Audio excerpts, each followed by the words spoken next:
Ladies and gentlemen, welcome to Linden Field here in DeWitt, New York, as this is the top of the mountain. The Section 3 Class A Softball Championship. You combine the batting average of both of these teams, it's around 450. You combine both of these teams' ERAs, it's about 2 even. Auburn head coach Kelly Horrible is absent from today's championship game due to the birth of her second daughter, Allie. And we'll see how it affects Auburn as this game continues. Coach Horrible will be watching the live stream today, so Coach, we hope you're resting easy right now, and congratulations sincerely from all of us. So Clifford settles into the box, a tall stance. That'll score a run, perhaps 2. It will score 2. Rolling to the wall, Zumble with the throw will prevent a triple, but a 2 RBI double for Clifford. McMahon wheels and deals.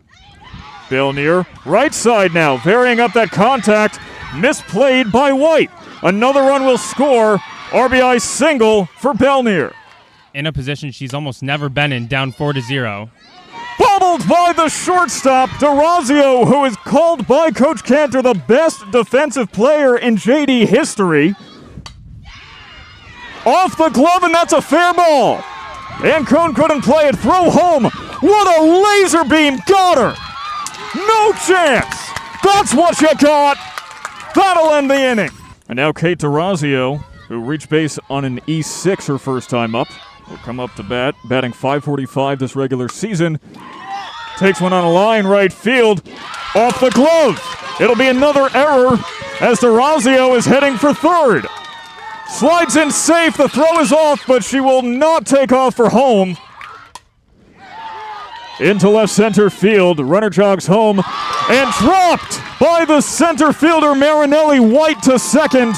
If you are the Auburn Maroons, you just want to pile it on right now. That's your number one priority. 0-1 pitch, drops into right, takes a funny bounce. Another run scores. Stumbling is Marinelli, but she has a triple. 5-1. The Auburn Maroons doing their best to put together a birthday present for Allie. 0-2, runner on third, 1 out. Cook blasts it right field, and off the heel of the glove of White, a run will score. E9, and she is safe on second. 6-1. The 4th error of the game for the Red Rams, playing sloppier than they ever have this entire season.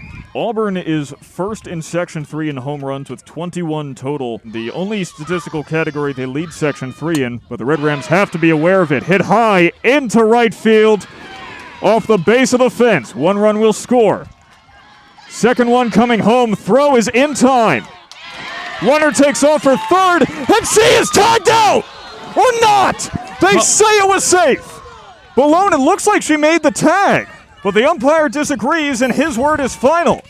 Perhaps the umpire saying she did not have full control of the ball at the time. That's the only rationale I can imagine. We've been saying it's unusual that the Red Rams are down like this because take a look at this.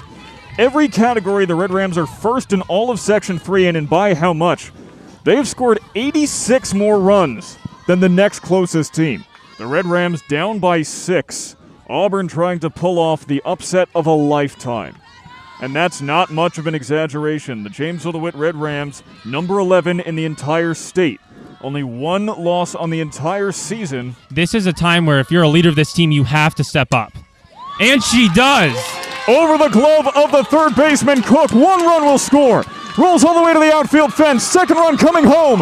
DeRazio scores.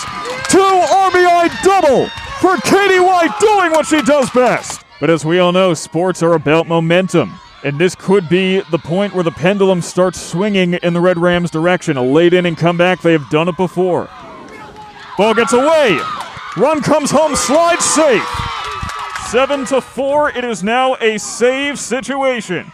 Things change when it's a championship game. It is a wild card which you cannot predict. There is no metric that determines how a team will respond. But as I was saying, I feel like with robotic strike zones, it take away that element of strategy that comes with pitching and the shifting of the strike zone.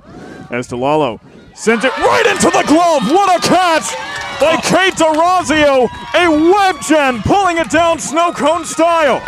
It all comes down to this. The Red Rams have the weight of the world on their shoulders. The question becomes, will the Red Rams then find an atlas, something to shoulder the weight and something to guide them in the direction necessary? 4-pitch walk. And what a walk it is. The Red Rams making sure this will not be a walk in the park for the Auburn Maroons. Usually you hear the fans cheering. Now they are screaming at the top of their lungs. Miriam Zogby has struck out 3 times in this game. She finally slaps it over the glove of Cook. 1 run coming home. Go for the out at third. The run scores. Zogby with an E5 makes it 7-5. Oh my God! White could score 1 on a sack, but she was too far off the bag. Throw goes to third, though. It's 7-6. The tying run is on second base. The winning run is at home plate. On the ground past the pitcher. You're kidding me. And the Red Rams head into a double play to end this game. And the Auburn Maroons pull off the most incredible upset of perhaps the last decade. Head coach Kelly Horrible watching this game from the hospital as she gives birth to her second daughter, but the Auburn Maroons have given her the best present they could possibly have given her, the Section 3 Class A championship.